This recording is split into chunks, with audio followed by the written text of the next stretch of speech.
After 7 years of loyal service, Princess Charlotte's bodyguard got fired under circumstances that left many shocked. However, what she did next went viral overnight, and for good reason.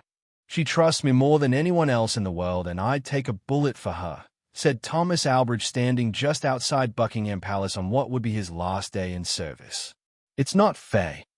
After 7 unwavering years of service, Thomas Albridge, 41 years old, former Special A Service operative turned Royal Protection Officer, had been let go without a word of farewell.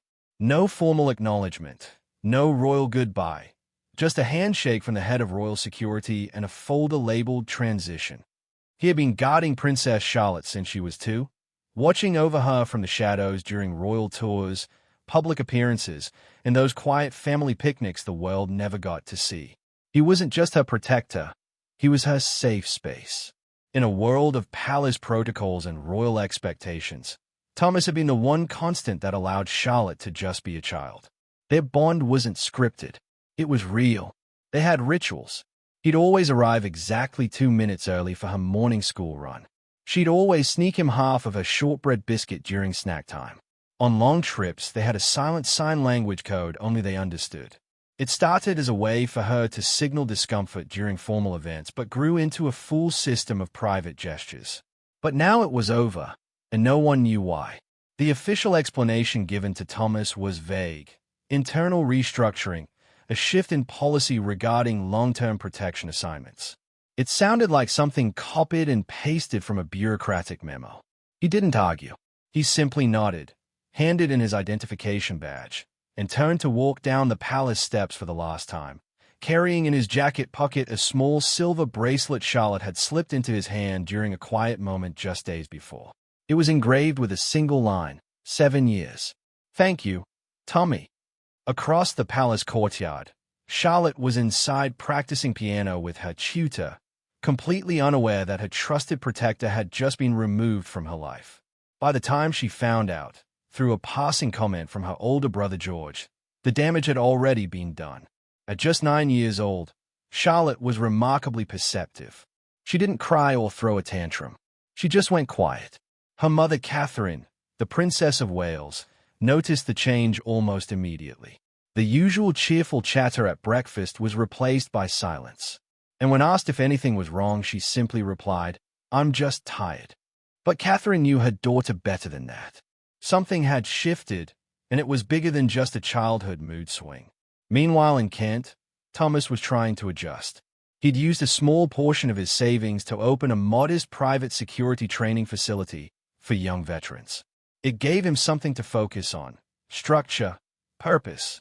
But every now and then he'd look down at the bracelet resting on his desk and wonder how Charlotte was coping. He debated reaching out, but ultimately decided against it.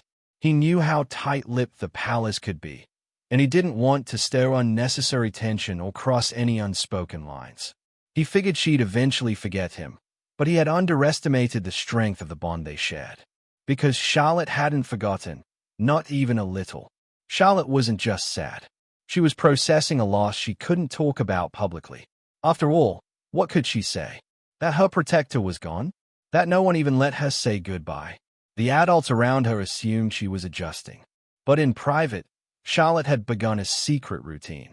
Late at night, after her reading light was turned off, she would write letters, short, heartfelt notes on royal stationery.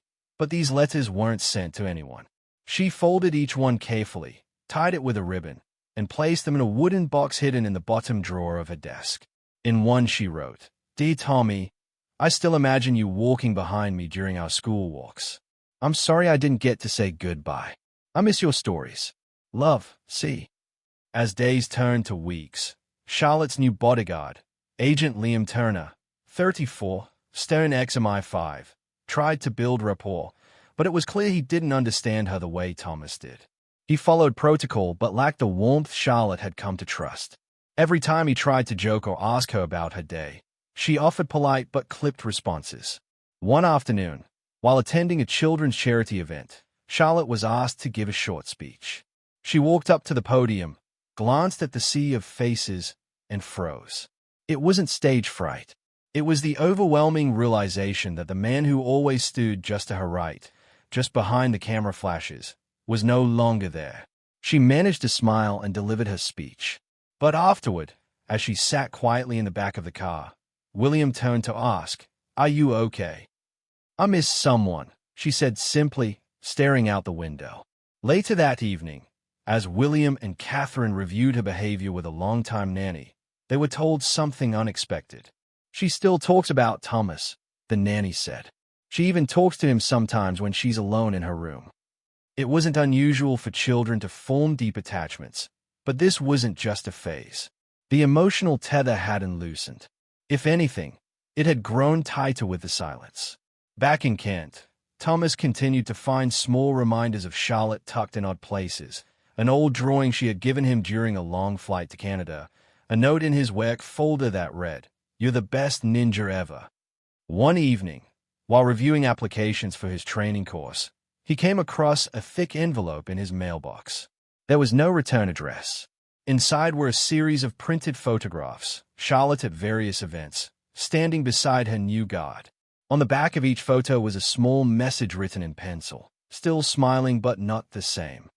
Thomas didn't know who sent them, but he had a guess. Margaret, the family nanny, had always known he had a soft spot for the little princess. He tucked the photos inside the bracelet box and stayed out the window for a long time. Meanwhile, Charlotte began to quietly plot something of her own. It was just a regular Thursday morning when Charlotte, dressed in her Navy school uniform, refused to come down for breakfast. "Not hungry," she muttered from under the covers. Catherine gently sat on the edge of her bed. "Lottie, are you feeling unwell?" Charlotte shrugged. Just tired." But the Princess of Wales could see it wasn't fatigue. It was something deeper. Charlotte was always an early riser, the kind of child who organized her books and brushed her doll's hair before anyone else was up. Now it was as if the light in her had dimmed. Later that evening, after putting her to bed, William and Catherine sat with Charlotte's longtime nanny, Margaret, and voiced their concerns.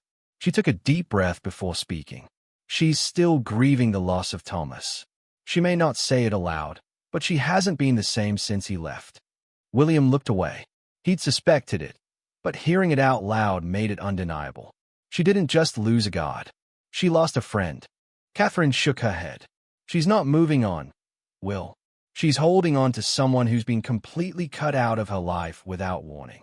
Then Margaret said something that surprised both. "He misses her too, you know," she remarked. And that's when William did something he wasn't sure he was allowed to do. He made a discreet phone call. 2 days later, Thomas Aldridge received a short email. "Would you be open to a private conversation? W." Princess Charlotte sat on the floor of her bedroom, legs crossed, surrounded by a pile of old photos, videos, and tiny keepsakes. A pink laptop rested on her knees, her personal device, monitored by palace staff but not in real time. Next to her, her stuffed bunny sat upright as if helping with the mission. She had a plan.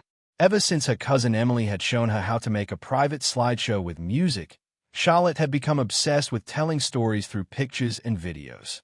Now she was creating something very different, a tribute. It began as a simple project, a short video of her favorite memories with Thomas. But as she scrolled through photos on a hidden flash drive, birthdays, walks in the gardens, a time they built a snowman in Balmoral, it turned into something else, something deeper, a farewell. Charlotte selected background music, a soft piano instrumental. Then she recorded her voice. "This is my bodyguard. His name is Tommy. He protected me every single day for 7 years. He made me laugh. He taught me how to stay brave when I was scared. And one day he just disappeared."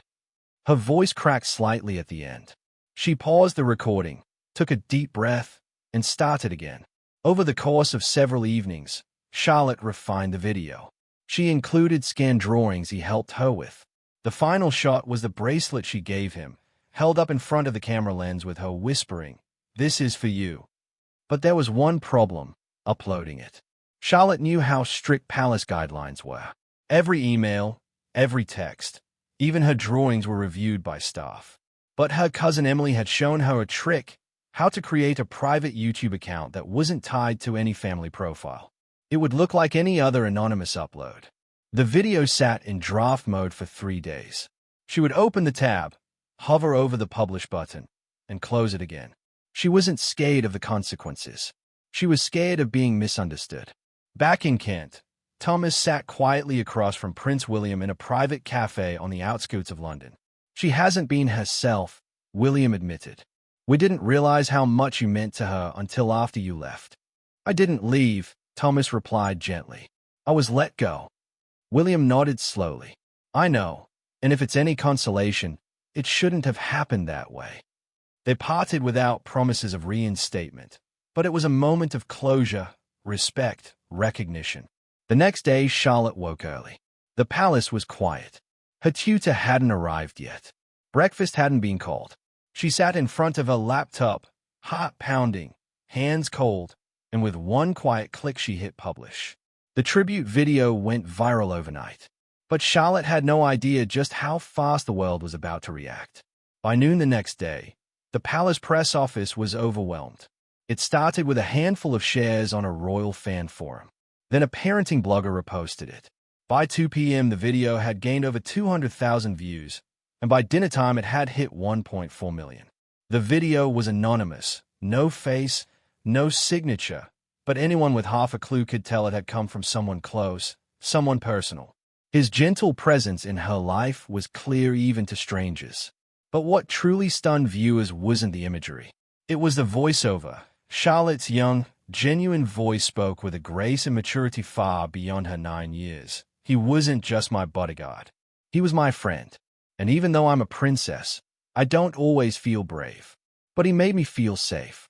He made me feel like I could be myself. The public was captivated. Royal watchers, child psychologists, former guards, even journalists praised the emotional honesty of the tribute. Palace aides rushed to trace the source of the upload. Within an hour they confirmed it. The video had been uploaded from within the Kensington Palace network. William and Catherine were in the middle of a charity gala when the press secretary whispered it in their ears. Catherine froze mid-sentence. William calmly stepped aside to review the footage himself. There was a moment of silence. Then he softly said, "She's telling the world what we should have said a long time ago." Charlotte, unaware of the storm she had sparked, was in her room coloring when a soft knock came on the door. "Come in," she called. Her mother entered holding a tablet. "Lahi, you made something very beautiful." Charlotte looked up, surprised. "You saw it." "I did, and so has half the world." Her eyes widened. "Am I in trouble?" "No," Catherine said, crouching beside her. "You're not in trouble. You were brave." That night after dinner, Charlotte sat with both her parents while a statement was carefully crafted by palace staff and released online. "We are deeply touched by the outpouring of support for Thomas Albridge, who served our family faithfully and with great care for over 7 years. We are grateful for his years of protection and for the bond he shared with our daughter Charlotte." The next day, Thomas' phone buzzed nonstop. His security school's inbox was flooded with applications. He didn't respond to the media frenzy. He didn't need to. Instead, he drove to a quiet florist in Kent and bought a bouquet of simple white daisies, Charlotte's favorite, and attached a card. "You have always been braver than you know. T." He sent it without a return address, but Charlotte didn't need one. When the flowers arrived, she smiled softly and placed them by her window. Then she picked up her stuffed bunny and whispered. A week after the video went viral, the palace arranged something rare and private. No press, no cameras, just a quiet Sunday morning walk in the palace gardens. Princess Charlotte, holding her mother Catherine's hand, approached a familiar figure waiting by the rose arches. Thomas stood by a bench in a gray coat and trousers. He smiled when he saw her but didn't move. Charlotte ran to him and hugged him tightly. "You really came," she whispered. "Of course I did," Thomas replied. "You called me, didn't you?" After walking and talking for half an hour, Charlotte asked, "Do you think they'll let you come back?" "I don't think that matters anymore," Thomas said gently. "We got our goodbye." When he left, there were no tears, only smiles and promises to see each other again. That night, Charlotte finally slept peacefully, knowing that her friend had never forgotten her and never would. Would you have reacted differently if you were in Princess Charlotte's bodyguard's position? Tell us in the comments below. Thanks for watching. And don't forget to join us again for more surprising stories.